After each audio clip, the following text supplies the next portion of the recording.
Shalom, selamat pagi Bapak Ibu yang dikasihi oleh Tuhan. Sekali lagi Shalom. Halo. Apa kabarnya hari ini? Luar biasa, haleluya. Kita mengucap syukur atas setiap kebaikan Tuhan dan penyertaan Tuhan yang luar biasa. Kita percaya kalau hari ini kita ada semua karena anugerah Tuhan, amin. Untuk itu mari pagi hari ini kita datang dengan hati yang penuh sukacita di hadapan Tuhan. Kita mau sama-sama rendahkan diri kita. Kita mau memuji Dia, kita mau sembah Dia. Karena Dia Allah yang begitu baik dalam hidup kita. Mari datang dalam nama Tuhan, kita bersatu hati di dalam doa. Kami mengucap syukur bahwa surgawi, terima kasih untuk segala kebaikan-Mu yang senantiasa Tuhan nyatakan atas kehidupan kami. Kami bersyukur Tuhan pagi hari ini atas setiap anugerah-Mu, atas setiap kebaikan-Mu yang luar biasa yang senantiasa Tuhan limpahkan atas kehidupan kami anak-anak-Mu. Dan pagi hari ini Bapa, kami merendahkan diri di hadapan-Mu. Kami menaikkan setiap ucapan syukur kami, setiap pujian kami di hadapan-Mu Tuhan. Dan biarlah apapun yang kami kerjakan pagi hari ini boleh menyenangkan hati Tuhan. Kami siap memuji Tuhan, kami siap menyembah Tuhan. Bertahtalah atas setiap pujian kami pagi hari ini. Haleluya, haleluya. Mari kita sembah Dia. Mari kita tinggikan nama Yesus. Haleluya. Kami sembah Kau Tuhan. Kami tinggikan Engkau Yesus.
Terus melihat dan mengecap kebaikan Tuhan. Kami bersyukur Tuhan buat kasih dan anugerah-Mu.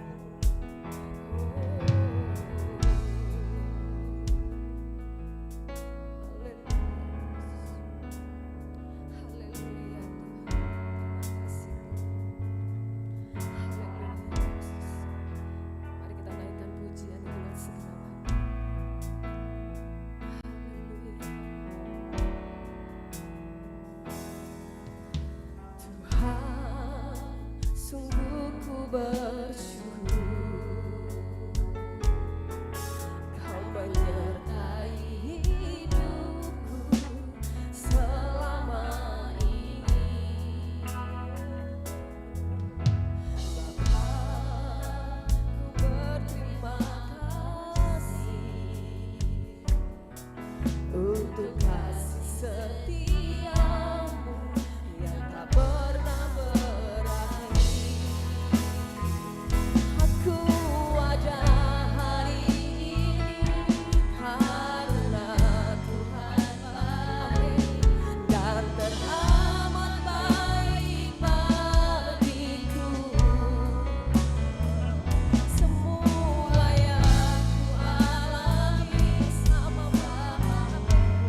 untuk kasih setiamu yang tak pernah berakhir. Katakan aku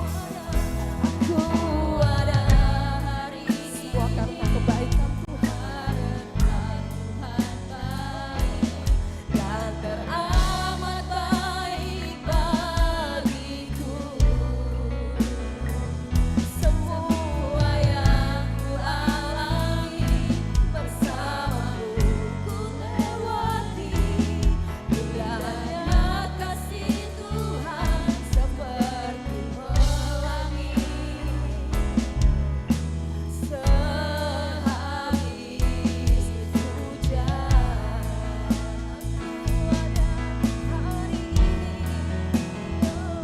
aku ada hari ini karena Tuhan baik.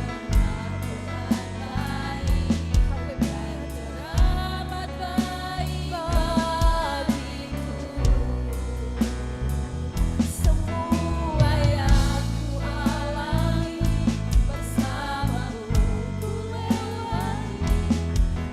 Mari kita bangkit bersama-sama di hadapan Tuhan. Amin. Sehabis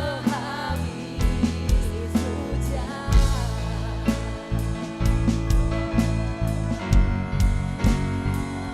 aku ada hari ini karena Tuhan baik. Dia sungguh teramat baik dalam hidup kita. Teramat baik bagiku. Semua yang ku alami bersamamu ku lewati. Indahnya kasih Tuhan seperti pelangi. Aku ada hari ini karena Tuhan baik dan teramat baik bagiku. Semua yang ku alami bersamamu ku lewati. Indahnya kasih Tuhan seperti pelangi. Indahnya kasih Tuhan seperti pelangi. Indahnya kasih Tuhan seperti pelangi. Sehabis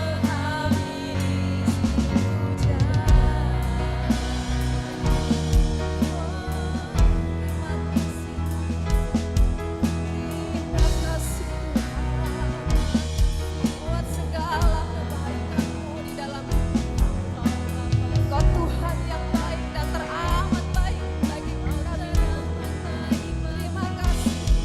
Terima kasih. Pagi hari ini kami mengucap segala anugerah-Mu yang Tuhan limpahkan atas kehidupan kami pagi hari ini. Kami tahu kalau kami ada bukan karena kuat dan gagah kami. Semua hanya karena anugerah Tuhan. Dan biarlah pagi hari ini kami mau kembalikan seluruh kehidupan kami, segala hormat, segala kemuliaan hanya bagi Engkau Tuhan. Biarlah hanya nama Tuhan saja yang ditinggikan, hanya nama Tuhan saja yang disembah. Dan kami mau beri pujian kami pagi hari ini yang terbaik hanya bagi nama-Mu.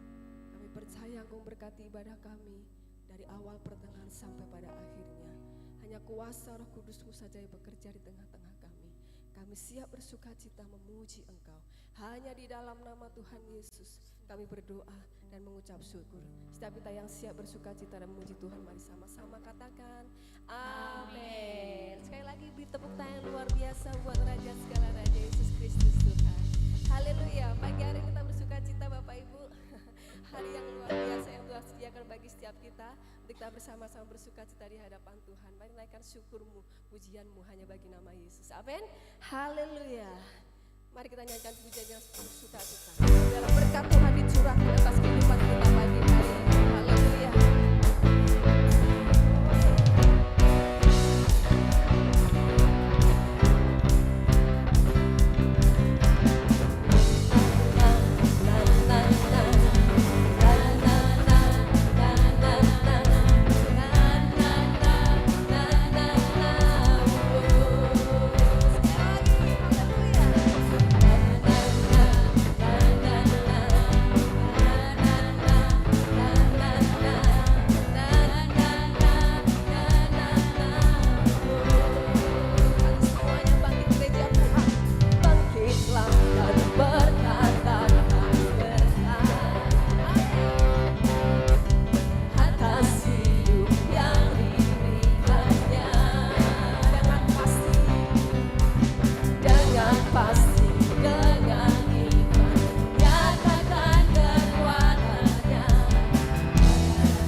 capek. Jangan kalah yang di sini yang imut-imut. Semangat sekali memuji Tuhan ya. Terima kasih buat semuanya. Dan pagi hari ini mari kita akan naikkan pujian kita di hadapan Tuhan lebih lagi. Karena kita bersuka cita di hadapan Tuhan. Dia sungguh luar biasa bagi kita. Nyanyikan pujian ini, ada kuasa dalam nama Tuhan.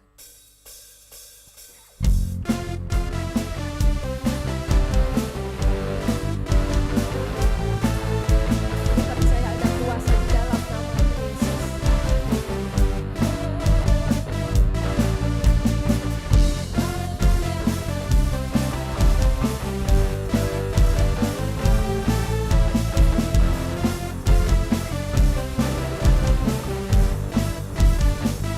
Namanya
kita akan berikan korban syukur kita. Sebelumnya kita akan berdoa. Ibu Parti yang akan naikkan doa untuk persembahan.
Amin. Selamat menabur, Tuhan Yesus memberkati kita semua.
Tuhan Yesus memberkati kita semua. Bapak Ibu, kita akan mendengarkan dan juga menyaksikan perform dari drummer cilik yang luar biasa yang akan mengiringi sebuah lagu Kunaikan Syukurku. Mari kita sambut dan beri tepuk tangan untuk Jose Miracle Immanuel Santoso. Ayo Jos.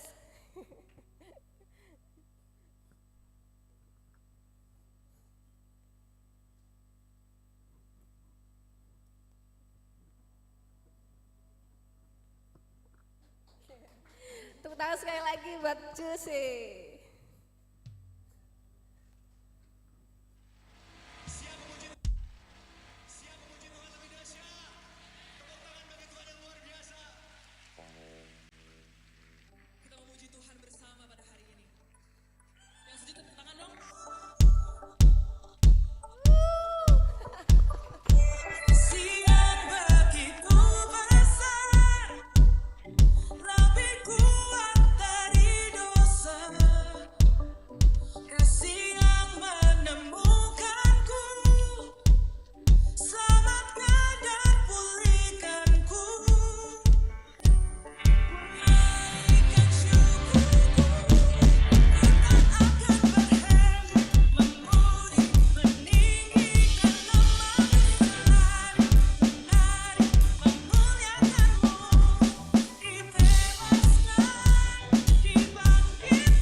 Jos, tos dulu Jos.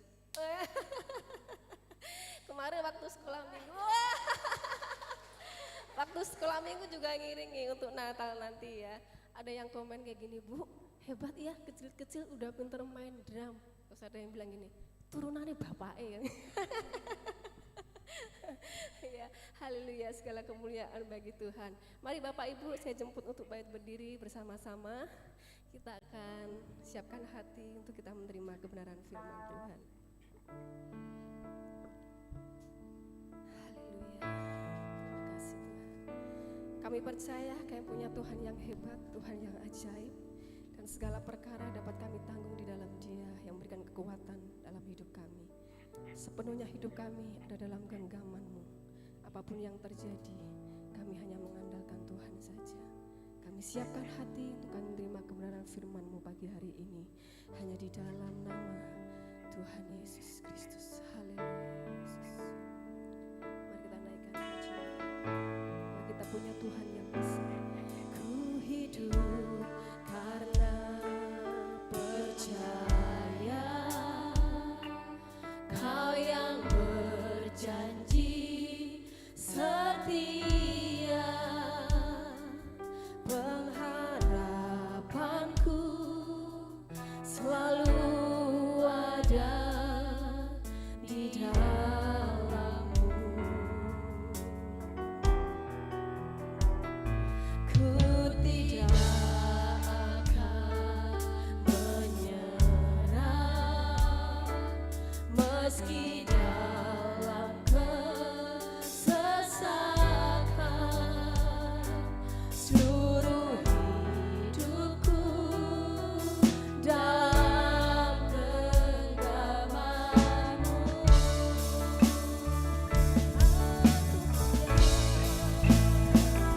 Aku punya Tuhan yang besar, yang telah berjanji dan sanggup menggenapi imanku. Bersepakat percaya kuasa-Nya, ku terima sekarang kemenangan dari-Mu. Sekali lagi, aku punya Tuhan yang besar. Aku punya Tuhan yang besar, yang telah berjanji dan sanggup menggenapi imanku. Bersepakat percaya kuasa-Nya, ku terima sekarang kemenangan dari-Mu. Imanku bersepakat percaya kuasa-Nya, ku terima sekarang kemenangan dari-Mu. Imanku bersepakat percaya kuasa-Nya, ku terima sekarang kemenangan dari-Mu. Terima kasih Tuhan Yesus, inilah pujian kami, inilah sembah syukur kami di hadapan-Mu Tuhan. Biarkan ini menjadi dupa yang harum di hadirat-Mu Tuhan. Dan saat ini kami akan menerima sabda firman-Mu. Urapi hamba-Mu yang akan menyampaikan firman-Mu sehingga menjadi berkat bagi kami, dan kami semakin dikuatkan, semakin dekat di dalam Engkau dalam melakukan firman-Mu Tuhan. Terima kasih, waktu sepenuhnya firman-Mu ini ke dalam tangan kuasa-Mu kami serahkan. Haleluya, amin.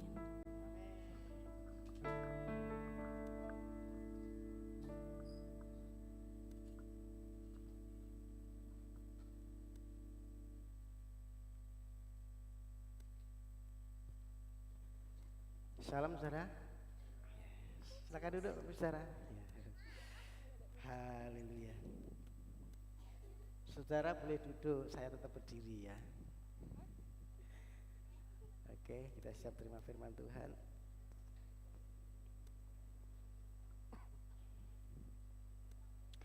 Kita masih meneruskan eksposisi kitab Galatia. Sampai di Galatia pasal yang keempat. Kita buka Galatia pasal yang keempat, ayatnya yang ke-29. Lebih pas kalau kita baca dari ayat 21 sampai dengan 31, saudara. Ya. Tapi nanti kita konsen di ayat 29. Galatia pasal 4 ayat yang ke 21 sampai dengan 31 kita akan baca bergantian. Saya dan saudara, saya 21, Bapak Ibu saudara yang 2, demikian seterusnya seperti biasanya. Judul berikutnya Hagar dan Sarah. Yang sudah ketemu katakan amin. Oke, begini firman Tuhan ayat 21, katakanlah kepadaku, hai kamu yang mau hidup di bawah hukum Taurat, tidakkah kamu mendengar hukum Taurat? Sudah.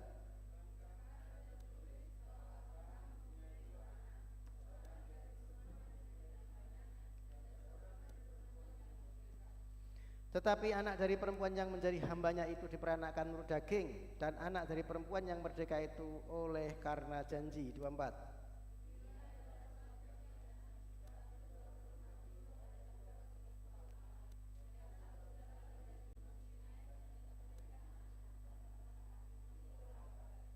Hagar ialah gunung Sinai di tanah Arab, dan ia sama dengan Yerusalem yang sekarang, karena ia hidup dalam perhambaan dengan anak-anaknya. 26.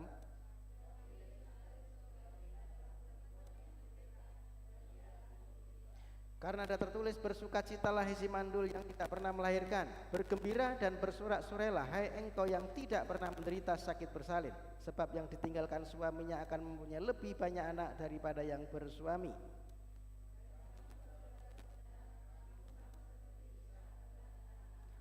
Tetapi seperti dahulu, dia yang diperanakkan menurut daging menganiaya yang diperanakkan menurut roh, demikian juga sekarang ini. 30.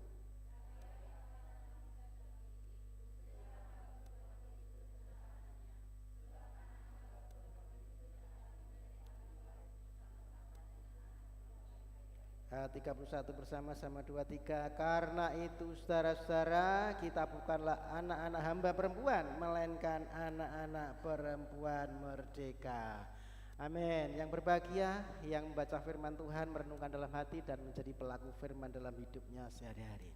Amin. Saudara, Bapak Ibu yang dikasihi Tuhan, sebagai orang percaya kita punya standar tentang kehidupan orang percaya, ya, bahwa standarnya orang percaya di dalam Tuhan yang sudah percaya kepada Yesus, hidupnya harus dipimpin Roh Kudus setiap hari. Namun saudara, perjalanan iman kita itu tidak akan pernah tanpa tantangan, saudara. Pasti dalam kita menjalani kehidupan kita, iman kita makin maju, ada tantangannya. Ketika Roh memimpin kita ke dalam satu arah yang dikehendaki Tuhan, ada keinginan daging yang menahannya. Ketika kita pengen dekat dengan Tuhan, makin dekat dengan Tuhan, ternyata ada pola hidup yang lama, rasa malas, takut, kehidupan di dalam tekanan itu menjadi perlawanan atas roh kita. Ketika ada dorongan dalam diri kita untuk pengen maju, tetapi ternyata ada juga suara yang melemahkan kita. Bapak Ibu, ternyata dalam diri kita merasakan ada sesuatu yang saling tarik menarik antara keinginan manusiawi dan keinginan roh.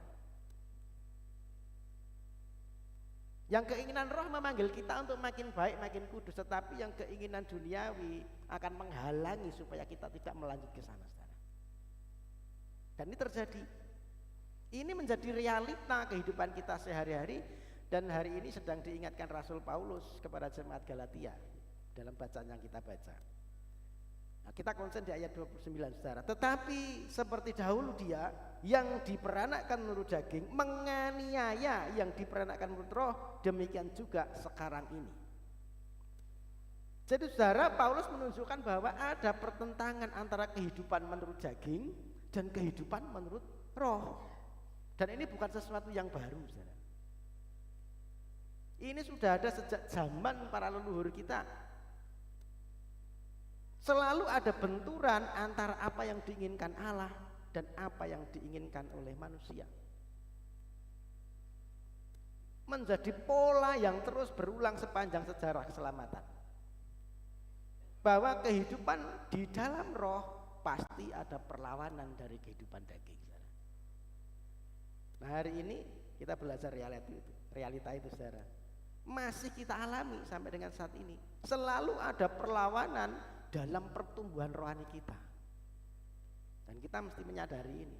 Ketika kita mulai menjaga kehidupan kita untuk setia berdoa, ketika kita mulai membangun kehidupan rohani kita untuk disiplin rohani, ketika kita mulai mengubah gaya hidup kita untuk makin baik, makin dekat kepada Tuhan, ternyata muncul sesuatu yang lain. Kita sudah pengennya ke gereja, tetapi tiba-tiba ada orang, ya, ketika orang buka toko, ternyata ada orang yang beli gitu ya, kesibukan bertambah, makin sibuk, banyak aktivitas, akhirnya lupa sesuatu yang rohani. Niat kita baik, pengen menyenangkan hati Tuhan, ternyata tetapi ada sesuatu yang menggoda. Ada godaan yang meningkat, ada tekanan yang dari luar datang sehingga menimbulkan perlawanan. Nah saudara, Bapak Ibu yang dikasih Tuhan, justru ketika kita mulai masuk ke dalam jalur yang benar, biasanya itu selalu ada perlawanan dari manusia lama. Dan Paulus mengingatkan, perlawanan itu adalah bagian dari perjalanan rohani kita.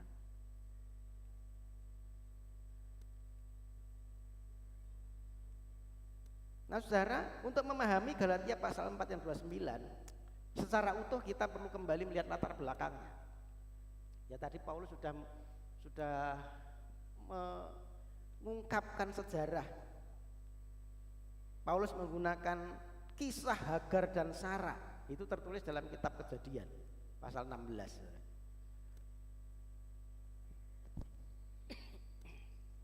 Jadi di sini Paulus menafsirkan kisah ini sebagai satu gambaran tentang dua cara kehidupan manusia, hidup dalam daging dan hidup dalam roh. Itu disebutkan sebagai Sarah dan Hagar dan Sarah. Yang pertama ada Ismail, yang lahir dari Hagar. Ismail ini lahir bukan karena janji Allah, tetapi karena intervensi manusia, karena campur tangan manusia. Saudara bisa melihat ya, Abraham dan Sarah mulai goyah ya ketika dia harus menunggu janji Tuhan kurang lebih 25 tahun. Tuhan berjanji kamu akan mendapatkan keturunan seperti pasir di laut, seperti bintang di langit, tetapi tidak dapat. Akhirnya Abraham dan Sarah ini mulai goyah, mencoba menolong Allah untuk menggenapi janjinya dengan cara manusia. Dikasihlah Hagar orang Mesir, ya lahirlah Ismail, anak yang mewakili hasil usaha manusia tanpa campur tangan Allah. Dan Ismail ini melambangkan ketergantungan pada kekuatan sendiri.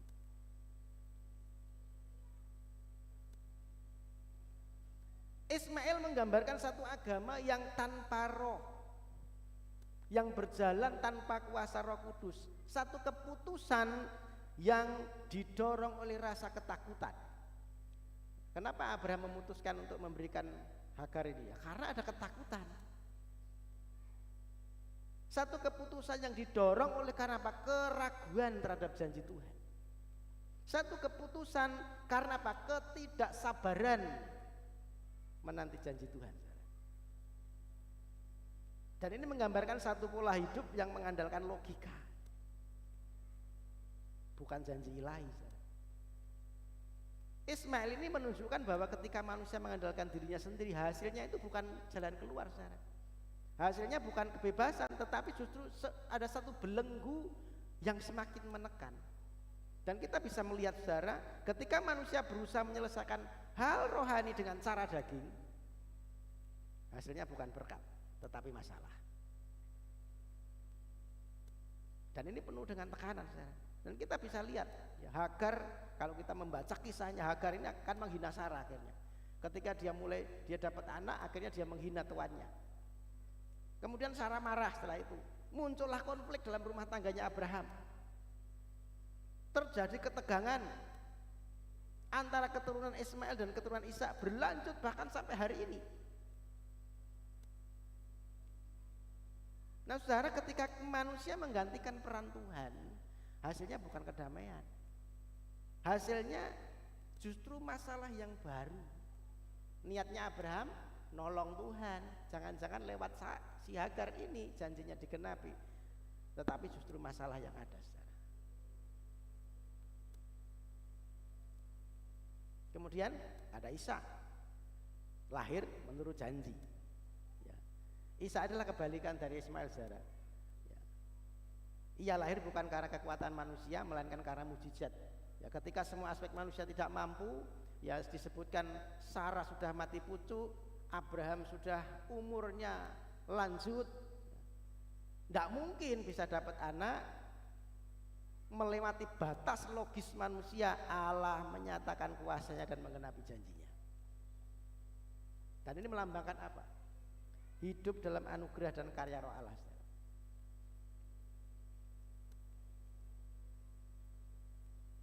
Ketaatan untuk menunggu waktunya Tuhan, kepercayaan yang tidak dibangun oleh sekedar kemampuan manusia dan logika manusia, dan akhirnya ada sukacita yang datang karena iman kepada janji Allah. Jadi Ishak ini lahir menurut janji, gambaran kehidupan orang percaya yang belajar menyerahkan kendali hidupnya kepada Tuhan dan berjalan dalam kekuatan roh, bukan kekuatan manusia. Amin. Maka ada sukacita. Dan kelanjutannya apa, saudara? Kita melihat kisahnya nanti disebutkan ayat yang kedua, Kejadian pasal 219 dalam terjemahan modern Bible begini.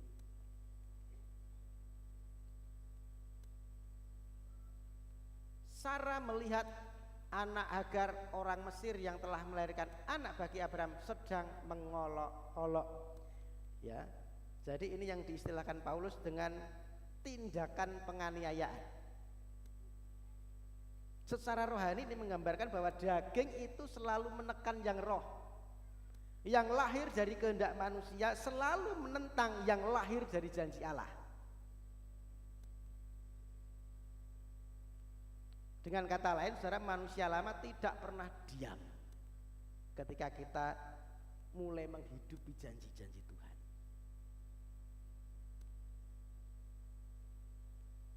Saudara, mungkin hari ini kita mulai belajar hidup baru ya, mulai membangun mesbah doa gitu ya. Ya karena kan seringnya khotbah saya ya tahun ini kan bicara tentang kehidupan baru, untuk menjadi serupa dengan Kristus. Mulai berhenti dengan kebiasaan lamanya ya, yang dulu kebiasaan lamanya, tahu akhirnya mulai berhenti. Mulailah juga mungkin ikut melayani Tuhan, tetapi tiba-tiba saudara ada komentar yang sinis, ada komentar-komentar negatif yang datang. Wah, sok suci. Ada godaan lama yang kembali muncul kembali. Ada tekanan yang sebelumnya itu baik-baik aja, tetapi kemudian ada rasa malas yang datang. Ini yang disebutkan Paulus, Ismail sedang menganiaya Ishak. Ketika roh sedang bekerja dalam kehidupan orang percaya, selalu ada tantangan, selalu ada tekanan, selalu ada rintangan dari cara hidup kita yang lama dulu.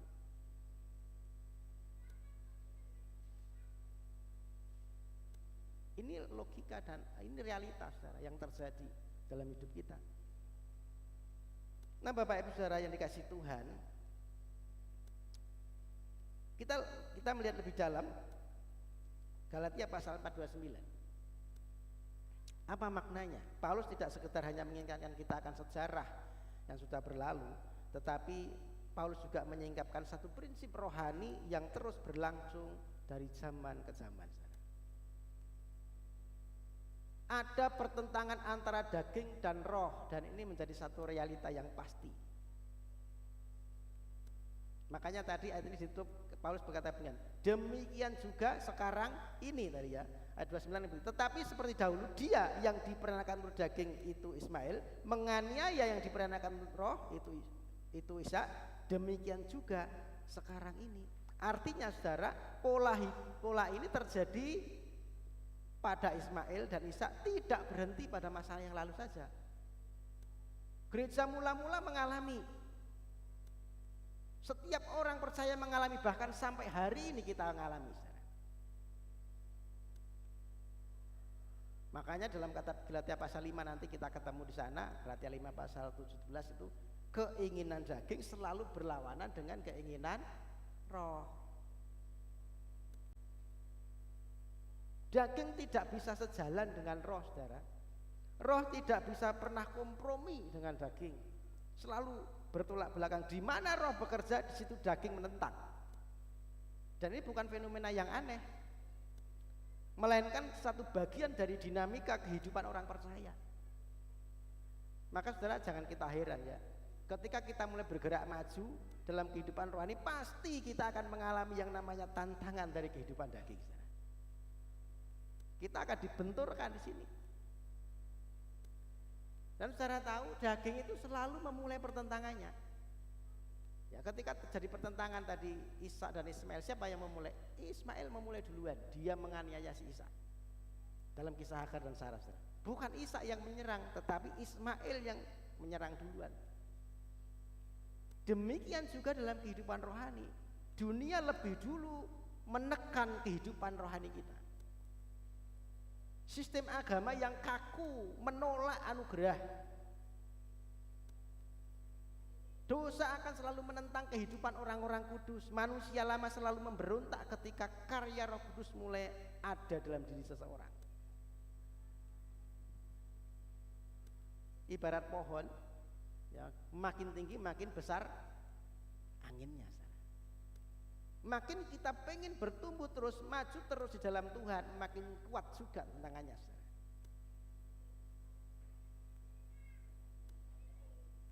Saudara, mungkin kita pernah merenung dulu ketika kita mungkin hidup dalam dosa, masih ya biasa-biasa aja, masih suka kompromi dalam dosa, hidup dalam dosa, baik-baik saja Pak, tenang-tenang saja, aman-aman saja. Tapi sekarang setelah saya bertobat, setelah saya mulai cari Tuhan, setelah saya mulai dekat dengan Tuhan, kok ada aja tantangannya. Pernah kita renung gitu saja. Dan ini saudara bukan karena kita yang salah, justru saya menekankan ini karena kita mulai berada di jalurnya yang benar. Itulah sebabnya saudara, orang-orang yang bertumbuh dalam roh seringkali menjadi sasaran. Sasaran apa? Kritik, sasaran tekanan, sasaran dicibir orang, sasaran dari lingkungan, ya kan? Ini bukan kegagalan kita, tetapi justru ini menjadi tanda bahwa ternyata roh Tuhan sedang bekerja dalam kehidupan orang percaya ketika kita menghadapi tantangan, saudara. Dan saudara, pertentangan itu bukan hanya dari luar, ya, tetapi juga ternyata di internal hidup kita, yang dari dalam diri kita sendiri. Hidup kita ini menjadi medan pertempuran yang terpenting di dalam setiap diri orang percaya, saudara. Ada dua kekuatan yang saling berlawanan, yang saling tarik-menarik. Kekuatan kehidupan lama, kehendak lama, ya kehidupan daging, dan juga kehendak baru yang dibangkitkan oleh Roh Kudus. Dan pertarungan ini akan sangat nyata dalam hidup kita sehari-hari. Saat Roh menggerakkan kita untuk berdoa gitu ya, pengennya berdoa Pak, tetapi kemudian daging berkata ada kemalasan, ngantuk Pak. Coba kalau pagi, saudara, kalau pagi ya seringkali kan yang mau doa pagi gitu, sore sudah komitmen, nah, besok jam 4 bangun ya, mau doa. Tapi setelah jam 4 alarm bunyi, ya, ada daging yang bersuara, sidik meneh gitu. Nanti aja gitu ya. Akhirnya apa? Tidur lagi, nggak jadi doa, saudara.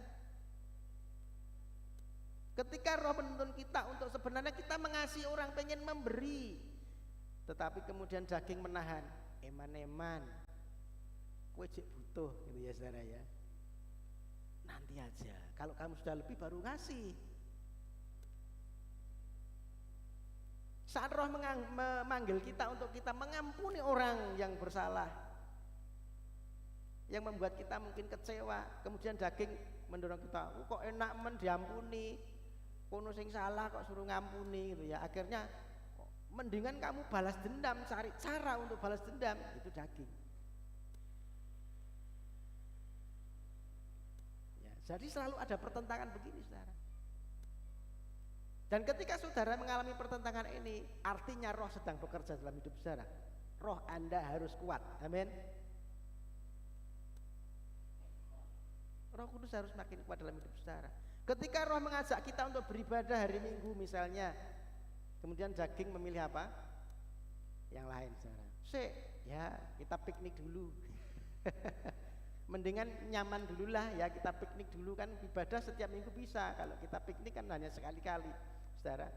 Itu yang terjadi. Peperangan ini menjadi satu realita rohani dalam kehidupan kita. Selama seseorang masih hidup di dunia, selalu ada perang batin yang tidak akan pernah selesai. Maka saudara, Roh Kudus itu yang harus terus makin besar dalam hidup kita. Maka hari ini kita belajar tentang kuat di dalam roh. Ada kabar baik, Roh Kudus ini memberikan kuasa kepada kita untuk kita tidak lagi diperbudak oleh kehidupan daging. Itu kayak Roh Kudus. Maka saudara, dengan kita memahami realita ini, kita tidak lagi heran ketika kita mengalami tekanan. Kita justru semakin sadar bahwa ternyata Roh sedang menuntun kita berjalan dalam kehendak Tuhan, dalam satu kehidupan yang berkenan kepada Tuhan. Maka bagaimana sikap kita sebagai orang yang percaya, yang dipimpin oleh Roh Kudus? Setelah kita memahami ada pertentangan-pertentangan antara daging dan roh, pertanyaan adalah bagaimana sikap kita sebagai orang percaya. Kalau kita baca tadi, Paulus kemudian memberikan arahan supaya kita bisa menang di dalamnya. Dengan apa? Ya artinya kita jangan terkejutlah kalau kita mengalami tantangan-tantangan seperti itu. Itu sudah realita, tidak bisa dihindari. Ya, tadi kan sebutkan demikian juga sekarang ini. Artinya kita tidak perlu kaget, kita tidak perlu panik. Ya, jangan merasa kita bersalah kok ada begini, ada begitu. Justru bila kita hidup dalam roh dan tidak bertentangan sama sekali, itu pertanyaan. Kalau kita merasa hidup kita sudah dipimpin roh, kok tidak ada pertentangan ya, kok aman-aman saja, justru kita sedang diragukan. Ini hidup di dalam roh atau hidup dalam apa? Karena firman Tuhan jelas berkata, apa yang menjadi keinginan roh itu selalu bertentangan dengan keinginan daging. Jadi ketika ada pertentangan itu jadi bagian dari kehidupan perjalanan orang yang menuju kedewasaan rohani. Maka Paulus tadi berkata apa? Buang pola hidup yang lama. Ya, ayat yang ke-30 tadi berkata apa? Tetapi apa kata nas kitab suci? Usirlah hamba perempuan itu beserta anaknya, sebab anak hamba perempuan itu tidak akan menjadi ahli waris bersama-sama dengan anak perempuan merdeka. Saudara, sebutkan usirlah atau buanglah hambamu itu. Saudara, ini bukan tentang menolak seseorang secara fisik ya, tetapi adalah satu prinsip rohani yang berkata bahwa daging itu tidak bisa diajak kompromi sebenarnya oleh roh. Cara hidup yang lama itu tidak bisa kita pertahankan terus, saudara.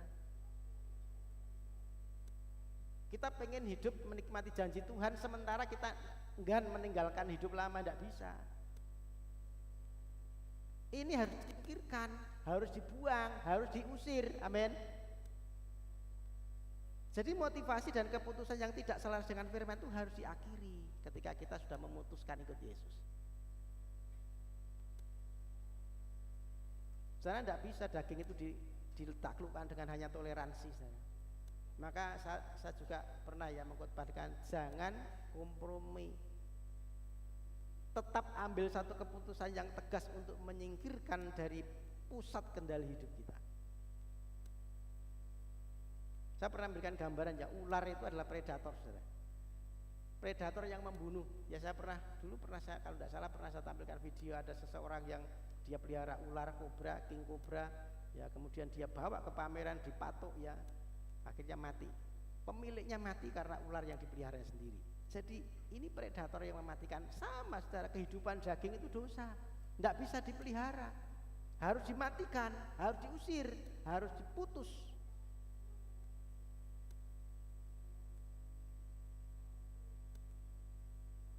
Maka strategi kemenangannya adalah hiduplah oleh roh. Roh kita harus makin kuat. Ya, Galatia pasal 5:16 nanti di dalam eksposisi Galatia 5 nanti kita sampai di situ. Hiduplah oleh roh, maka kamu tidak akan menuruti keinginan daging. Jadi kita mengalahkan daging bukan hanya dengan strategi terus-menerus, dengan usaha kita, dengan memeranginya terus-menerus, tetapi dengan membiarkan roh itu memimpin kita, membiarkan Roh Kudus menuntun langkah kita. Caranya begitu, saudara. Makanya saudara, ada orang yang berpuasa siang, ya, siangnya puasa, nanti malamnya gegeran, saudara. Kenapa? Karena sebenarnya dia pengen mematikan pola hidup lamanya, tapi dengan kekuatan manusia. Dengan diajari apa? Puasa, pokoknya puasa itu menahan nafsu gitu ya. Nek siang alim, saudara ya, kita saudara kalau siang ya, kalau pas puasa itu kan, wah puasa, mau marah juga, wah masih puasa. Tapi nanti kita sudah tidak puasa, waduh bubar, saudara ya. Karena apa? Karena dengan kekuatan manusia, tidak bisa, saudara.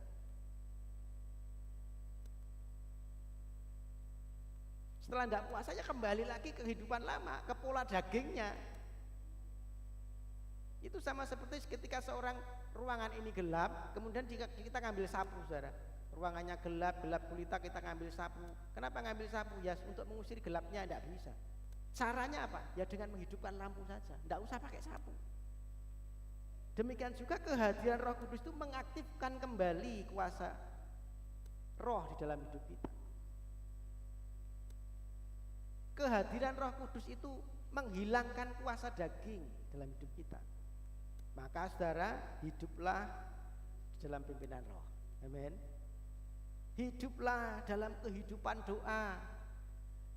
Ya, saya kemarin Pak Pendeta Pak Ino itu cerita sama saya, kalau malam jam 2 doa, Mas. Ya, jam 2 malam doa. Bapak Ibu saudara, jam 2 bisa bangun doa. Saya belum bisa, Pak, saya bilang gitu. Jam 2 itu masih enak-enaknya tidur gitu ya.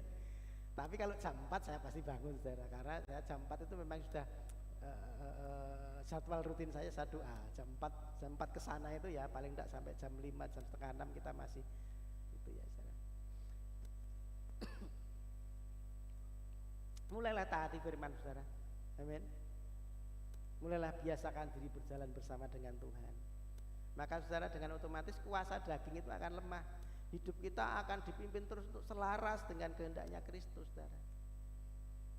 Perbanyak kapasitas rohani kita, itu memperkuat roh kita, sehingga kita menjadi menang ketika ada pertentangan, ketika ada tarik menarik antara kehidupan lama dan kehidupan baru, antara kehidupan roh dan kehidupan daging. Kita jadi menang karena kita sudah terbiasa dengan pola hidup rohani. Kemenangan orang percaya adalah buah dari hidup yang bersumber pada pimpinan Roh Kudus. Jadi bukan dari kekuatan sendiri, bukan dengan cara kita melawan setiap hari dengan kemampuan kita sendiri, tidak bisa. Nah saudara, setelah kita memahami realita ini, pertentangan antara daging dan roh, kita perlu menyadari bahwa orang yang hidup menurut roh tidak berjalan dalam kekalahan lagi. Justru Allah menyediakan kemenangan yang nyata bagi setiap orang yang memilih hidup sebagai anak janji seperti Isa ini.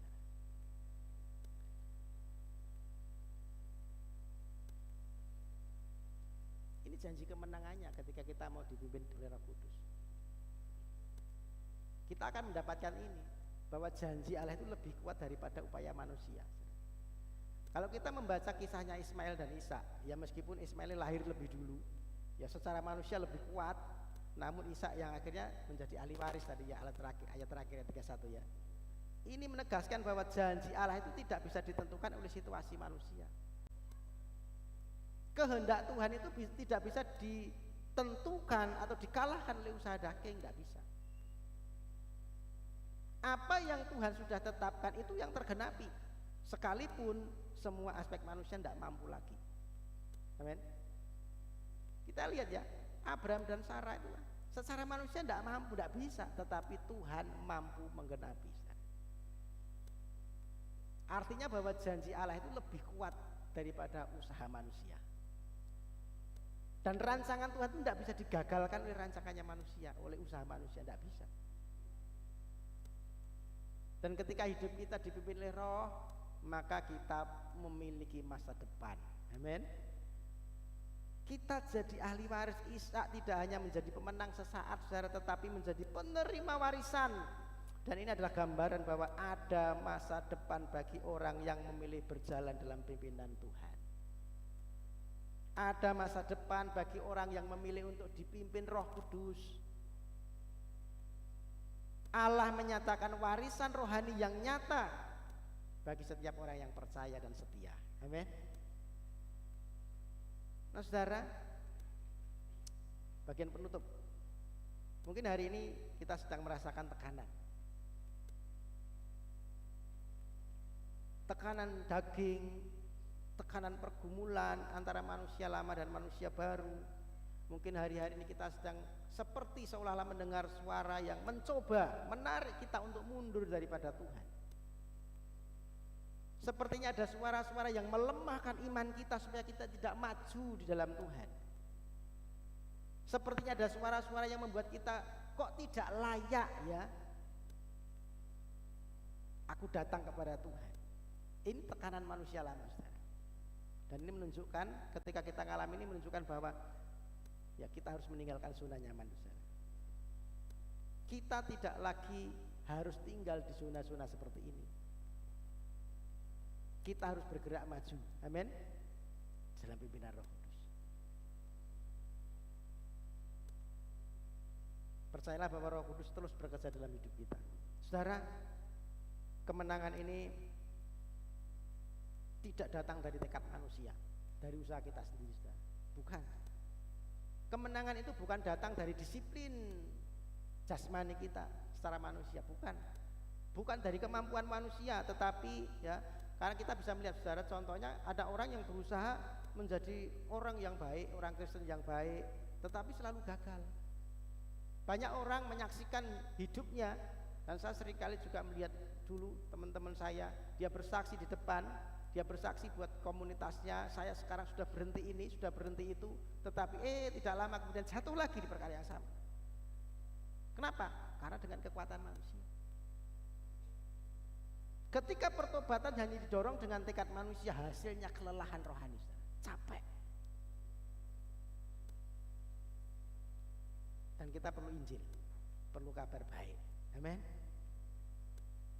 Injil menjadi kabar baik bagi kita yang selalu berusaha dengan kekuatan manusia. Tanpa Injil, kita hanya berusaha sekuat tenaga mengalahkan daging dengan disiplin, dengan tekad, tetapi akan gagal.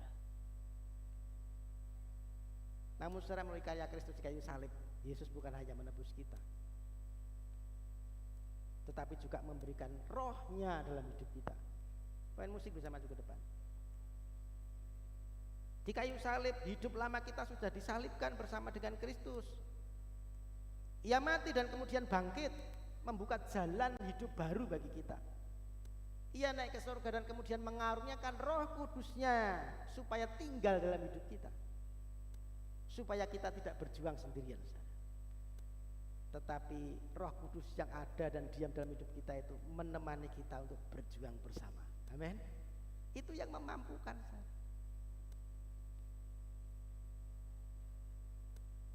Karena Injil kita bukan hanya diampuni, tetapi kita juga dimampukan untuk mengampuni. Karena Injil bukan hanya kita diselamatkan dari api neraka, tetapi juga diberi kuasa untuk kita memperoleh kemenangan setiap hari. Dan karena Injil, kita menjadi anak janji, anak anugerah, ahli waris kerajaan surga. Amin. Tuhan Yesus berkati. Ya, ini firman Tuhan yang saya sampaikan ya, terus bisa memperkuat kehidupan rohani kita.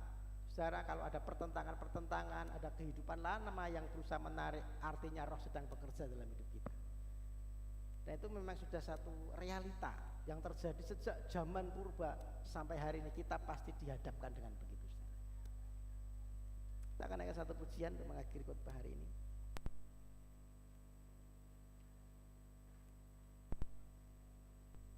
Pujian yang terakhir.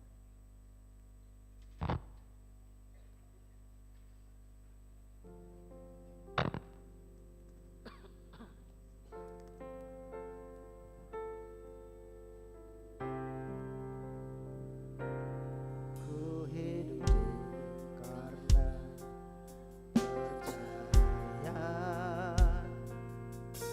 yang janji setia,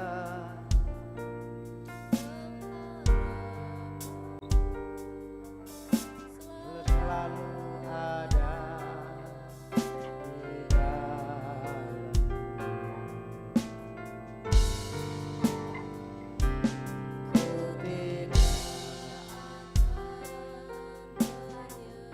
Menyerah meski dalam kesesakan,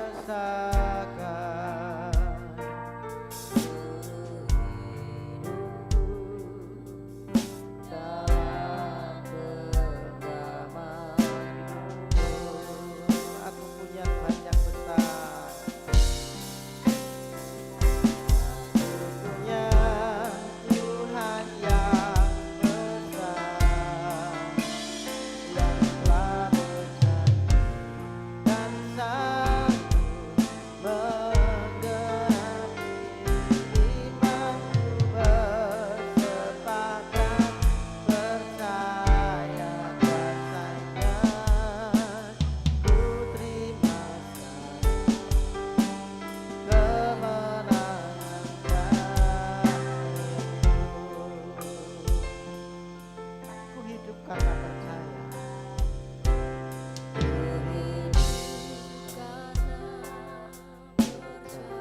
Ya, kita bangkit berdiri, saudara. Kau yang janji setia, pengharapanku selalu ada di dalammu.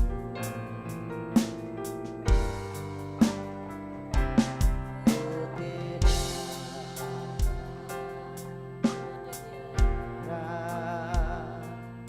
meski kesesakan, seluruh hidupku Allah bersamamu. Aku punya Tuhan yang besar, aku punya Tuhan yang besar, yang telah berjanji dan sanggup menggenapi imanku, sepakat percaya kasihnya. Ku terima kemenangan darimu. Aku punya Tuhan yang besar. Saya mohon Pendeta Paino bisa maju ke depan untuk berdoa. Yang telah berjanji dan sanggup menggenapi imanku, bersepakat percaya kasihnya. Ku terima kemenangan darimu.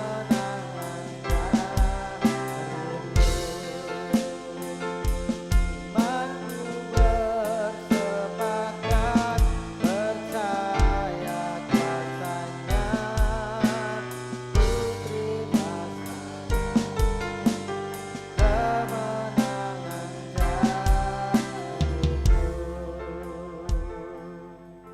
Bapak di dalam surga, kami sungguh mengucapkan syukur untuk firman-Mu yang telah kami dengar. Kami berkomitmen bahwa hidup kedagingan kami telah mati disalib bersama Kristus. Namun aku hidup bukannya aku lagi, tetapi Kristus yang hidup di dalam aku. Itu komitmen kami, Tuhan. Teguhkan komitmen kami ini, berkati komitmen kami sehingga kami menjadi pelaku-pelaku firman-Mu. Amin. Kami bersyukur